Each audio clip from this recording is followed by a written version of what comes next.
जय हिंद प्यारे बच्चों, मैं विकी कुमार आपका स्वागत करता हूं विकास स्टडी पॉइंट पर। प्यारे बच्चों, हमने कल किया था ना झारखंड बोर्ड का जो आपका इकोनॉमिक्स का 40 में से 40 लाने का जो कंसेप्ट था हमारा, यानी कि मॉडल टेस्ट पेपर, वो हमारा हो चुका है सेट 1 का।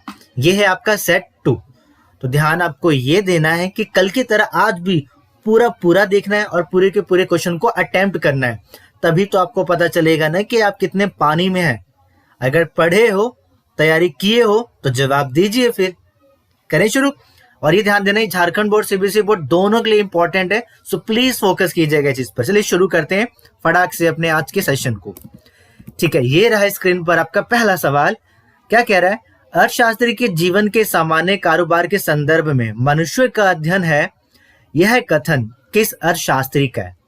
ऑप्शन है आपके A Adam Smith, B Alfred Marshall, C Malthus या फिर डी गॉटफ्राइड एक्नेवाल। तो इसका सही जवाब क्या है, जल्दी से बताइए।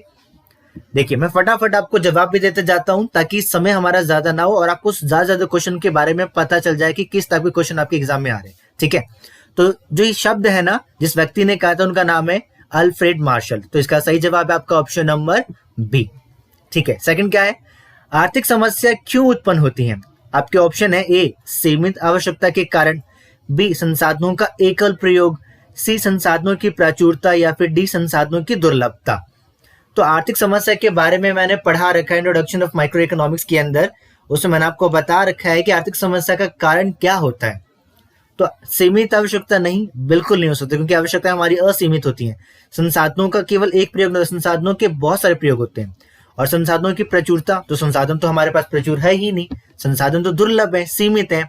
तो इस हिसाब से सीमित संसाधनों के कारण ही हमारी आर्थिक समस्या उत्पन्न होती है। तो ऑप्शन नंबर डी इसका करेक्ट आंसर है, संसाधनों की दुर्लभता। दुर्लभता का मतलब होता है कम होना, सीमित होना। ठीक है, ठीक है। तीसरा प्रश्न, निम्नलिखित में से कौन एक सांख्यिकीय आंकड़ा नहीं है?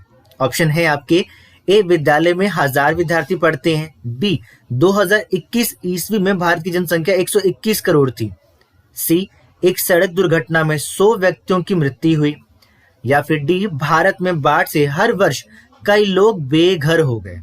तो इसका जवाब ना मेरे ख्याल से हर एक बच्चा दे पाएगा, क्योंकि अगर उसको सांख्यिकी का मतलब पता है ना, तो फिर उसको जवाब भी पता है इस सवाल का। सांख्यिकी का मतलब क्या होता है? सांख्यिकी का मतलब होता है आपके तथ्य आंकड़े जो आपके संख्या के रूप में हो। आपका पहला ऑप्शन भी संख्या को बता रहा है, दूसरा भी संख्या को बता रहा है, तीसरे में भी संख्या, लेकिन चौथे में कोई संख्या नहीं दी गई है। तो सिंपल सा जवाब हो जाएगा आपका ऑप्शन नंबर डी, भारत में बाढ़ से हर वर्ष कई लोग बेघर हो गए, लेकिन कितने हुए हमें ये नहीं पता चल पा रहा। इसलिए इसका सही जवाब आपका ऑप्शन नंबर डी है, जो कि सांख्यिकी नहीं है। चौथा, शब्द स्टैटिस्टिक्स की उत्पत्ति किस लैटिन शब्द से हुई है? आपके ऑप्शन है ए स्टाटो, बी स्टैटिस्टिक, सी स्टेटस या फिर डी स्टैटिस्टिक्स। क्या लगता है आपको इसका क्या जवाब होना चाहिए?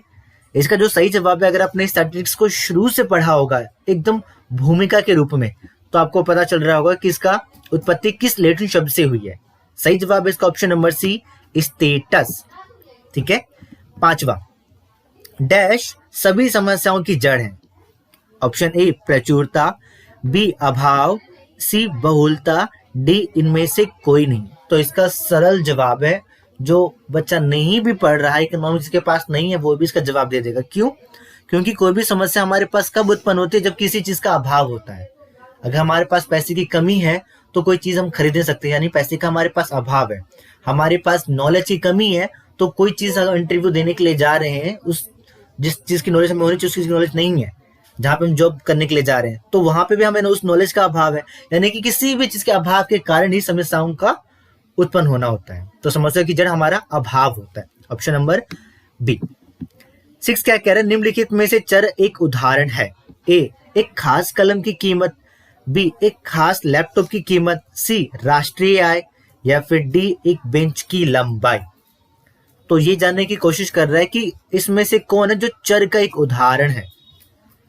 तो हमें यह पता है कि इनमें से कोई एक ही जवाब हो सकता है। अब देखो, एक खास कलम की कीमत और एक खास लैपटॉप की कीमत दोनों एक तरीके से एक ही जैसी है, तो इस हिसाब से दोनों में नहीं हो सकती, क्योंकि अगर ये दोनों होती तो यहाँ पर ऑप्शन लिखा आता है एक और हमारा ए बी दोनों, बट ऐसा नहीं है। फिर क्या है? डी एक बेंच की लंबाई, तो ये भी नहीं है। राष्ट्रीय आय एक चर के रूप में मापा जाने वाला तत्व है। तो राष्ट्रीय आय ऑप्शन नंबर सी इसका सही जवाब हो जाएगा। ठीक है, अब सातवां क्या है, प्रतिदर्श सर्वेक्षण से क्या लाभ है। प्रतिदर्श सर्वेक्षण हमारा सैंपल मेथड होता है ना, उसकी बात कर रहा है। आपके ऑप्शन ए कम खर्च, बी कम प्रगणन की आवश्यकता, सी कम समय, या फिर डी इनमें से सभी।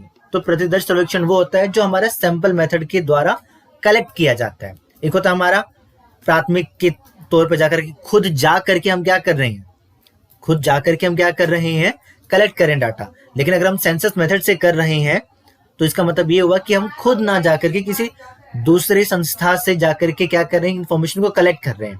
तो वहां पे हमारा खर्चा भी कम होता है, हमारे प्रकरण की जरूरत भी नहीं ज्यादा पड़ती, समय भी कम लगता है और काम भी जल्दी हो जाता है। इसलिए ऑप्शन डी इसका सही जवाब है। आठवां क्या कह रहा है, इनमें से किस संस्था के द्वारा समाज आर्थिक मुद्दों पर राष्ट्रीय स्तर के लिए सर्वेक्षण किया जाता है।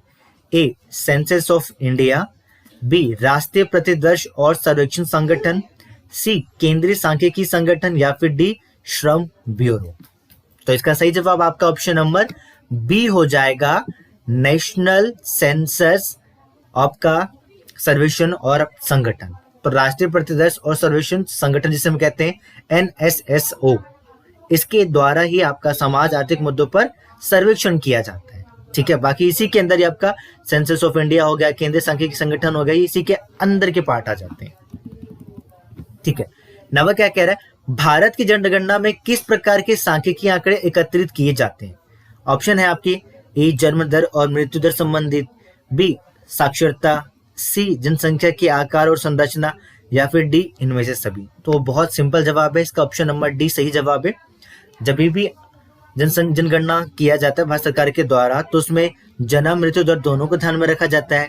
किस राष्ट्र की, मतलब कोई भी राज्य हो गया, केरल हो गया, बिहार हो गया, या फिर छत्तीसगढ़ हो गया, झारखंड हो गया, कोई भी राज्य हो गया, तो उस राज्य के अंदर साक्षरता दर कितनी है ये भी जाना जाता है। साथ ही साथ उस राज्य के अंदर जनसंख्या का आकार कैसी है, संरचना किस प्रकार की है, तो ये सारी चीजें जनगणना के अंदर ली जाती है। ठीक है, 10वां क्या, इनमें से किस विधि में उत्तरदाताओं को प्रभावित किया जा सकता है। ईमेल सर्वेक्षण के द्वारा, बी डाक सर्वेक्षण के द्वारा, सी टेलीफोन सर्वेक्षण के द्वारा, या फिर डी SMS सर्वेक्षण के द्वारा। तो इसका सही जवाब आपका हो जाएगा ऑप्शन नंबर डी SMS सर्वेक्षण के द्वारा। ईमेल डाक के द्वारा बिल्कुल नहीं किया जा सकता, टेलीफोन तो बिल्कुल नहीं किया जा सकता। क्यों? क्योंकि टेलीफोन कई लोगों के पास है भी, कई लोगों के पास नहीं भी होता, तो इसकी समस्या उत्पन्न हो सकती है। ठीक है, अभी SMS कह रहा है तो SMS का मतलब ये भी हो सकता है कि भले वो, कई बार ऐसा भी होता है ना कि व्यक्ति बिजी रहता है अपने अन्य कार्यों में, तो उसके पास वक्त नहीं रहता फोन उठाने का, परंतु अगर वो SMS को देखता है तो जब भी उसको नजर पड़ती है वो जवाब दे सकता है आसानी से। इस वजह से उत्तरदाताओं को प्रभावित किया जा सकता है SMS से। इससे उनको कोई प्रॉब्लम भी नहीं होती, झिझक भी नहीं होती, और अपना जवाब भी दे पाते हैं। ठीक है, 11वां प्रश्न क्या कह रहा है, वर्ग सीमा 60 से 80 का मध्य बिंदु क्या है। ऑप्शन ए 70, बी 140, सी 80, या फिर डी 60। तो मध्य बिंदु निकालने का फॉर्मूला मैंने आपको बताया था, निचली सीमा को जोड़ा जाता है ऊपरी सीमा से और 2 से भाग किया जाता है। तो 80 और 60 कितने होते हैं, 140। 140 को 2 से भाग करोगे तो आएगा आपका 70, यानी कि ऑप्शन नंबर ए आपका सही जवाब है। ठीक है, 12वां क्या कह रहा है, जब आंकड़ों का वर्गीकरण समय के अनुसार किया जाए, किसके अनुसार, समय के अनुसार किया जाए, तब उस वर्गीकरण को कहा जाता है। ए स्थानिक, बी गुणात्मक, सी कालानुक्रम, या फिर डी मात्रात्मक। आपका यही सवाल है सेट 1 में भी आया था, लेकिन उसमें कुछ और पूछा था एक बड़ा एग्जाम्पल दे करके, और मैंने आपको ये बताया था कि जब भी समय के अनुसार आंकड़ों की बात करें तो वो आपका कालानुक्रम होता है। काल मतलब समय, यानी समय के अनुसार, इसलिए कालानुक्रम ऑप्शन नंबर सी इसका सही जवाब हो जाएगा। 13वां क्या कह रहा है, चर को सामान्यतः कितने वर्गों में विभाजित किया जाता है। ऑप्शन है आपके ए 0, बी 1, सी 2, डी 3। सही जवाब आपका ऑप्शन नंबर सी 2। चर को 2 भागों में विभाजित किया जाता है। ठीक है, खंडित और अखंडित होता है आपका सतत और विविक्त, ये 2। फिर आता है आपका 14वां, किसी वर्ग में सम्मिलित मदों की संख्या को क्या कहते हैं। ऑप्शन ए मध्य बिंदु, बी वर्ग सीमा, सी वर्ग अंतराल, या फिर डी आवृत्ति। तो यहाँ पे वर्ग में सम्मिलित मदों की संख्या के बारे में बात करा। मदों की संख्या में मध्य बिंदु तो नहीं सकता, क्योंकि मध्य बिंदु क्या होता है, वर्ग अंतराल के बीच का, यानी कि जैसे अभी 60-80 के बीच में 70 आया तो मध्य बिंदु हो गया। वर्ग सीमा क्या होगी, तो वर्ग सीमा में आपका 60 निचली सीमा और 80 आपकी ऊपरी सीमा। वर्ग अंतराल 60 से 80 के बीच का जो अंतराल होता है वो वर्ग अंतराल होता है। तो बाकी के मदे जो होते हैं उसको हम आवृत्ति कहते हैं। ठीक है, ऑप्शन नंबर डी इसका करेक्ट जवाब हो जाएगा। 15वां, विविध चरों के लिए आंकड़ों का वर्गीकरण डैश कहलाता है। ए बारंबारता वितरण, बी स्थानिक वितरण, सी बारंबारता सारणी या फिर डी गुणात्मक वर्गीकरण। तो क्या लगता है इसका क्या जवाब हो सकता है बच्चों? तो जब भी आंकड़ों के वर्गीकरण की बात किया जाएगा ना, तो आंकड़ों का वर्गीकरण आपका बारंबारता वितरण कहलाता है। इस हिसाब से ऑप्शन नंबर ए आपका सही जवाब हो जाएगा। 16वां, अंक गणितीय रेखा चित्र को और किस नाम से जाना जाता है? ए काल श्रेणी आलेख, बी व्यक्तिगत श्रेणी आलेख, सी वृत्त आरेख या फिर डी दंड आरेख। तो इसका सही जवाब है आपका अंक गणितीय रेखा चित्र को काल श्रेणी आलेख भी कहा जाता है। तो ऑप्शन नंबर ए आपका सही जवाब हो जाएगा। ठीक है, 17वां, क्या बारंबारता बहुभुज किसे व्युत्पन्न होता है? ए आयत चित्र, बी दंड आरेख, सी वृत्त आरेख या फिर डी घटक दंड आरेख। तो जब भी हम बारंबारता बहुभुज की बात करते हैं तो हमें ये पता है कि बारंबारता बहुभुज किस पर बनता है? हमारा हिस्टोग्राम पर बनता है, यानी कि आयत चित्र पर बनता है, बीच बीच के बिंदु को टच करता हुआ। तो इसी वजह से ये किसकी वजह से उत्पन्न होता है? आयत चित्र वजह की मतलब आयत चित्र की वजह से उत्पन्न होता है। ऑप्शन नंबर ए आपका सही जवाब हो जाएगा। ठीक है, 18वां, एक अच्छी सारणी में क्या सम्मिलित होता है? आपके ऑप्शन है ए सारणी संख्या, बी शीर्षक एवं उपशीर्षक, सी अवशीर्ष या फिर डी इनमें से सभी। तो बच्चों जैसे कि हम 18वें क्वेश्चन पे पहुंच चुके हैं और जो बच्चे प्रत्येक क्वेश्चन का सही जवाब देते जा रहे हैं ना, वेल डन, मैं कहूंगा बहुत बढ़िया करते जा रहे हो और इसी तरीके से अपने इस प्रोग्रेस को आगे बढ़ाते रहो। ठीक है, सवाल क्या पूछ रहा है आपसे? अच्छी सारणी हमें बनानी है, मतलब एक अच्छा सा टेबल हमें फॉर्म करना है। तो उस टेबल में क्या क्या चीजों का हमें ध्यान रखना है? सबसे पहला कि उसमें नंबर्स लिखे हो, सीरियल नंबर हो। ठीक है, उसमें आपका टॉपिक हो, सब टॉपिक हो, फिर नीचे आपका फुट जो सबसे नीचे लिखा जाता है ना कि किस चीज के बारे में बताया गया, उसे हम अवशीर्ष कहते हैं। तो बेसिकली सारणी, शीर्षक, उपशीर्षक, अवशीर्ष, ये तीनों चीजें होनी चाहिए, तब जाकर उस सारणी को और अच्छा बनाया जा सकता है। तो ऑप्शन नंबर डी इसका सही जवाब हो जाएगा। 19वां, आंकड़ों की अमूर्तता कम करने तथा उसे अधिक मूर्त व आसानी से समझने योग्य बनाने के लिए आंकड़ों के प्रस्तुतिकरण की कौन सी विधि उपयुक्त होगी?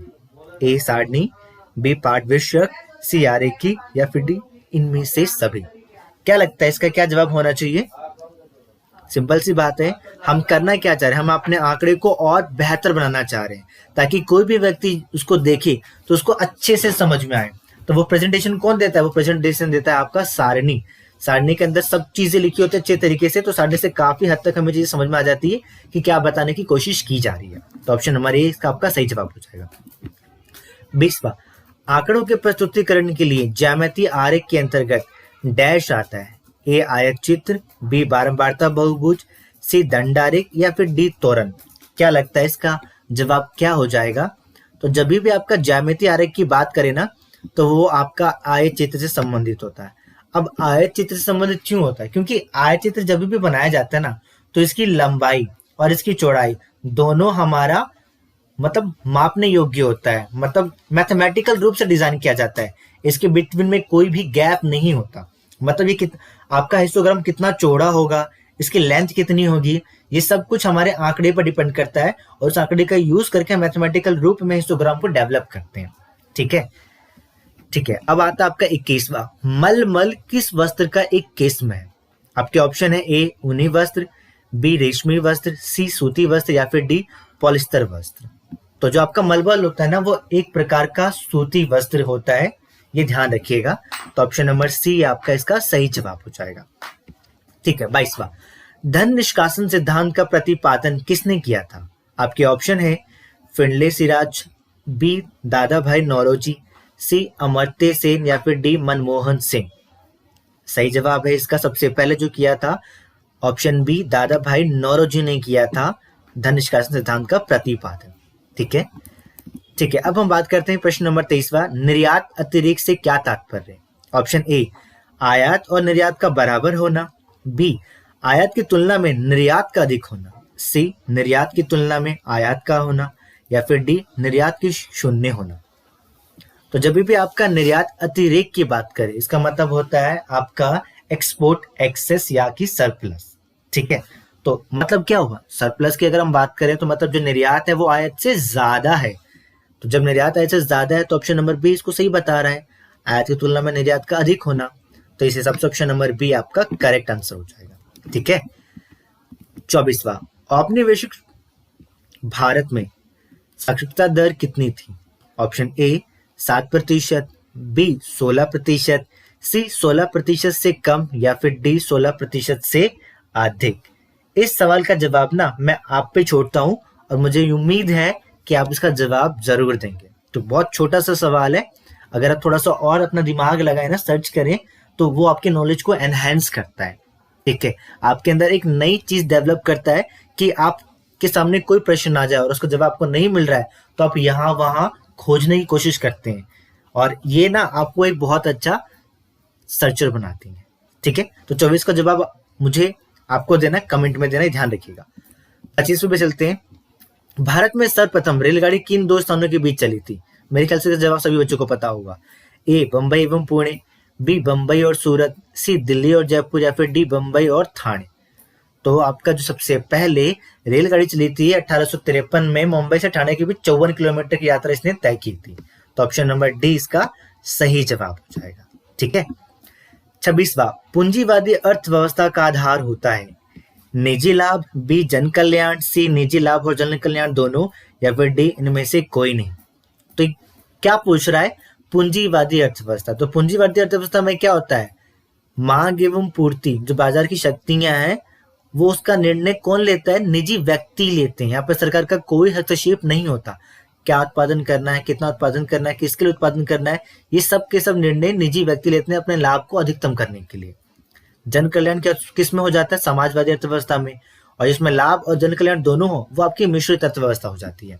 तो पूंजीवादी पूछा है तो इस हिसाब से निजी लाभ का आधार होता है पूंजीवादी अर्थव्यवस्था। तो ऑप्शन ए इसका सही जवाब हो जाएगा। 27वां, 1950 ईस्वी से 1991 ईस्वी के बीच औद्योगिक क्षेत्र की समृद्धि दर कितनी थी? आपको ये बताना है। ऑप्शन ए 6% वार्षिक, बी 8% वार्षिक, सी 5% वार्षिक, या फिर डी 10% वार्षिक। ये ध्यान रखिएगा, जब भी कुछ इस तरह के क्वेश्चन आते हैं जो आपके बुक से संबंधित हैं लेकिन आपके नॉलेज से भी संबंधित है, तो वो सवाल का जवाब मैं आप पे छोड़ूंगा, वो आपको देना पड़ेगा। इसी तरीके से 27वें का जवाब आपको देना है कमेंट में, देखते हैं कितने बच्चों को आता है ये जवाब। ठीक है। 28वां, पूंजीवादी अर्थव्यवस्था में उसी वस्तु का उत्पादन होता है, ए बाजार में जिसकी मांग होती है, बी जिसके उत्पादन में लाभ होता है, सी विदेशों में जिसकी मांग हो, या फिर डी इनमें से सही।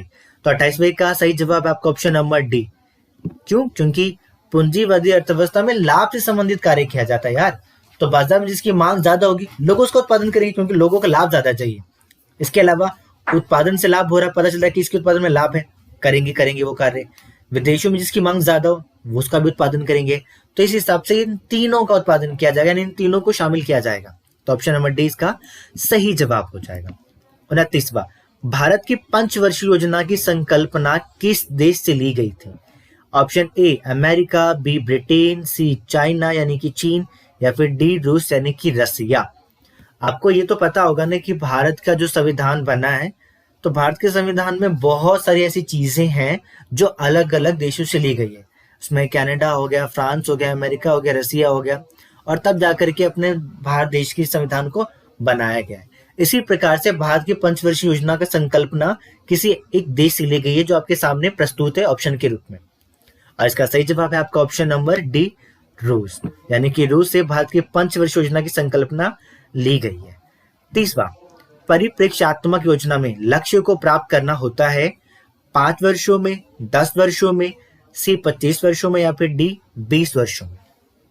सही जवाब है इसका, वैसे तो जब भी आपकी परिप्रेक्ष्यात्मक योजनाएं आती हैं तो ये लॉन्ग पीरियड के लिए होती हैं। इसका जो काल होता है लगभग 15 से 25 सालों के बिटवीन में होता है, और उस 25 से 15 साल के बिटवीन में जो टारगेट होता है उसे शॉर्ट टर्म में भी लिया जा सकता है, जैसे 5 से 6 सालों के बिटवीन में डिवाइड किया जा सकता है। लेकिन यहाँ पे हमें क्या दे रखा है? एक दे रखा है हमें, मतलब एक पीरियड नहीं दे रखा।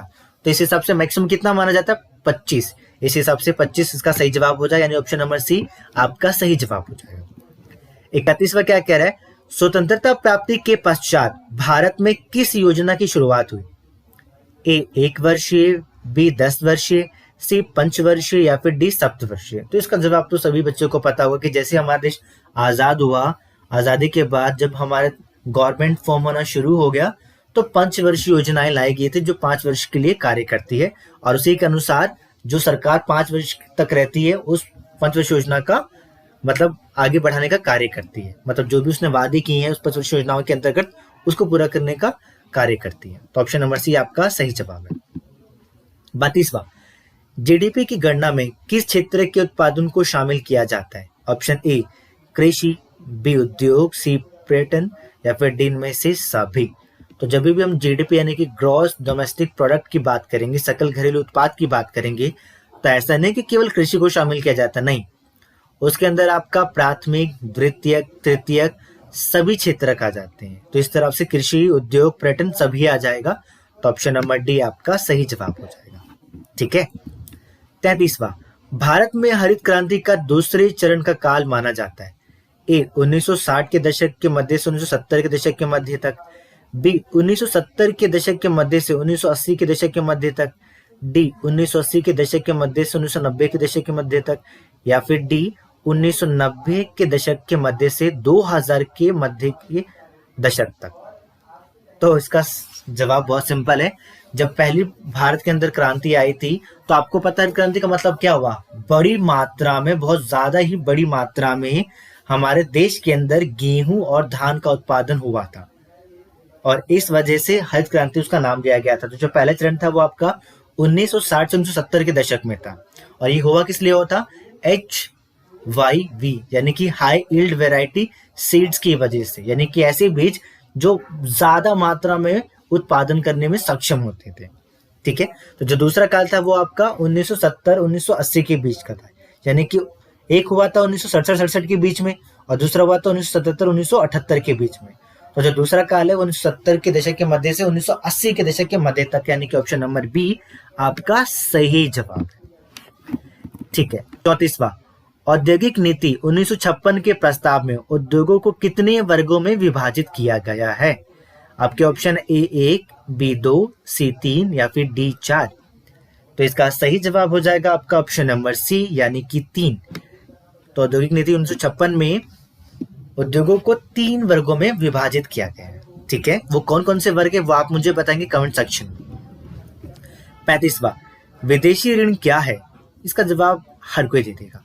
ऑप्शन ए विदेशी संस्थाओं से एक उद्योग के द्वारा लिया गया ऋण, बी विदेशी संस्थाओं से एक व्यक्ति के द्वारा लिया गया ऋण, या फिर सी विदेशी संस्थाओं से सरकार के द्वारा लिया गया ऋण, या फिर डी इनमें से सभी। तो चाहे वो एक संस्था ले, चाहे वो एक व्यक्ति ले, चाहे वो उद्योगकर्ता ले, इन सभी के द्वारा अगर विदेशों की किसी संस्था से ऋण लिया जा रहा है तो वो विदेशी ऋण कहलाएगा। तो ऑप्शन नंबर डी इसका सही जवाब हो जाएगा। ठीक है। 36वां क्या कह रहा है? 1980 के दशक के अंत में उत्पन्न आर्थिक संकट से बचने के लिए भारत को IMF से कितनी राशि ऋण के रूप में मिली थी? कौन बताना चाहेगा मुझे इसका जवाब? फटाक से कोई बता सकता है? ठीक है, बताएंगे क्योंकि बच्चे बड़े अच्छे हैं। इसको थोड़ा सा अपना सर्च कीजिएगा, इससे आपको क्या फायदा मिलेगा? एक तो आपको IMF के बारे में नॉलेज मिलेगी कि IMF हमारा है क्या और कि कैसे कार्य करता है। और उस समय जब आर्थिक मंदी आई थी पूरे विश्व भर में, तो और भारत को भी उसका सामना करना पड़ा था, तो भारत को कितने रुपए की मदद की थी IMF ने उस आर्थिक संकट से उबारने के लिए? तो ये जवाब, इस सवाल का जवाब मैं आप पे छोड़ता हूँ। ऑप्शन आपको सामने दिख ही रहा है, बस आपको थोड़ा सा और एफर्ट लगाना है क्योंकि वो आपके नॉलेज के ही एनहांस करता है। ठीक है। कभी शिक्षा इसलिए नहीं पढ़नी चाहिए क्योंकि आपको मार्क्स लाना है। शिक्षा, ज्ञान आपके व्यक्तित्व को निखारने का कार्य करता है, जो हर एक एज में इंपॉर्टेंट है, चाहे वो आप 30 साल के हो, 32 साल के हो, 50 साल के हो या फिर किसी भी उम्र के हो। ज्ञान होता है जो हर रूप में आपको निखारने का कार्य करता है। ठीक है। 37वां, नई आर्थिक नीति 1991 में कितने उद्योगों के लिए लाइसेंस की अनिवार्यता को जारी रखा गया? तो याद होगा जब न्यू इकोनॉमिक पॉलिसी 1991 आई थी तो उसमें LPG लाया गया था। LPG क्या? लिबरलाइजेशन, प्राइवेटाइजेशन एंड ग्लोबलाइजेशन, यानी कि उदारीकरण, निजीकरण और वैश्वीकरण। तो उसमें उद्योगों के लिए कुछ ही मतलब आपके उद्योग थे जहां पर लाइसेंस लेना अनिवार्य था, अदरवाइज सभी को ओपन कर दिया गया था, उदार कर दिया गया था कि कोई भी किसी भी प्रकार का व्यवसाय ओपन करने में सक्षम है, उसे बार बार सरकार की मतलब परमिशन लेने की नीड नहीं पड़ेगी। उसमें से कुछ ऐसे हैं जहां पर लाइसेंस लेना अनिवार्य कर दिया गया था, जिसमें आपका दवाएं आ गई, सिगरेट, दारू वगैरह, इन सब में सरकार का लाइसेंस अनिवार्य था। तो कुल मिलाकर कितनी थी? वो कुल मिलाकर 6 थी। ऑप्शन नंबर सी आपका सही जवाब है। 38वां, HCL टेक्नोलॉजी किस प्रकार की कंपनी है? तो HCL का नाम आपने बहुत सुना भी होगा। वस्त्र निर्माता कंपनी, बी स्टील कंपनी, सी भेषज कंपनी या फिर डी IT कंपनी। HCL के आपको पता ही होगा इलेक्ट्रॉनिक गैजेट आते हैं। तो बेसिकली अगर इलेक्ट्रॉनिक गैजेट आते हैं तो किससे संबंधित है?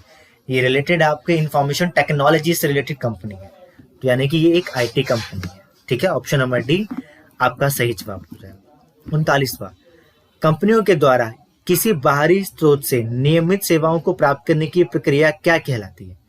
ऑप्शन ए उदारीकरण, बी बाह्य प्रापण, सी निवेश या फिर डी निजीकरण। सिंपल सी बात है, ये कह रहा है कंपनी क्या करिए, बाहरी एक्सटर्नल सोर्स से अपनी सर्विसेज को ले रही है, प्राप्त कर रही है। तो उदारीकरण तो बिल्कुल नहीं होगा, इन्वेस्टमेंट भी नहीं होगा, ना निजीकरण होगा। तो बचा क्या आपका? बाह्य प्रापण, यानी कि एक्सटर्नल सोर्स से अचीव करना। तो ऑप्शन नंबर बी आपका सही जवाब हो जाएगा। अब चलते हैं हम अपने आखिरी प्रश्न पर इस मॉडल सेट पेपर के। क्या कह रहा है? भारत में LPG नीति से लाभान्वित नहीं होने वाला एक क्षेत्र है, यानी जिसे LPG का फायदा नहीं मिला वो क्षेत्र कौन सा है?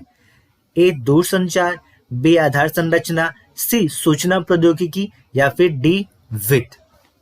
इसका सवाल का जवाब मैं आपको नहीं बताऊंगा, ये भी आपको खुद देना है, क्योंकि अगर आप आके पढ़ रहे हो ना, आप सच में पढ़ रहे हो, तो फिर इसके लिए मेहनत आप जरूर करोगे। क्योंकि आपको पता है ना, इस कोरोना की वजह से बच्चों की पढ़ाई पे कितना फर्क पड़ रहा है। आपको लग रहा है कि चीजें आसान है, पढ़ाई बस ऐसे पास कर लेना। नहीं डियर, नहीं, प्लीज हल्के में मत लेना, क्योंकि ये आपके जीवन से संबंधित है, आपके लाइफ से रिलेटेड है। हल्के में लेके चलोगे, मजे में लोगे ना, तो ये ही चीज आगे चलकर आपको नुकसान पहुंचाएगी। फिर जो चीज भी आप अच्छा करना चाहते हो अपनी लाइफ में नहीं कर पाओगे। इसलिए जितना जब भी पढ़ रहे हो ना, पूरा का पूरा कंसंट्रेशन उसी पर दो, पूरा फोकस दो। ठीक है, सो इस प्रकार से डियर स्टूडेंट्स, हमारा पूरा का पूरा 40 क्वेश्चन हमने कर लिया, जिसमें से लगभग 4 से 5 क्वेश्चन मैंने आपसे पूछे हैं, जो आपको कमेंट सेक्शन में उसका जवाब देना है, थोड़ा सर्च करना है और ज्यादा नॉलेज गेन करनी है। ठीक है, सो उम्मीद है कि आज का पेपर में भी आपने काफी अच्छे मार्क्स अचीव किए होंगे, और ऐसे ही आपको पढ़ते रहना भी है। ठीक है, सो खुश रहिए, मुस्कुराते रहिए। अगर वीडियो आपको पसंद आई हो तो लाइक करें, शेयर करना ना भूलें। चैनल पर नए हैं तो सब्सक्राइब जरूर करें, और आपका यही मोटिवेशन हमारे लिए बहुत इंपॉर्टेंट है। सिर्फ छोटी सी चीज आपसे मांगते हैं, आपका एक लाइक, शेयर और सब्सक्राइब। ठीक है, हंसते रहिए, मुस्कुराते रहिए और पढ़ाई करते रहिए। Thank you so much dear students.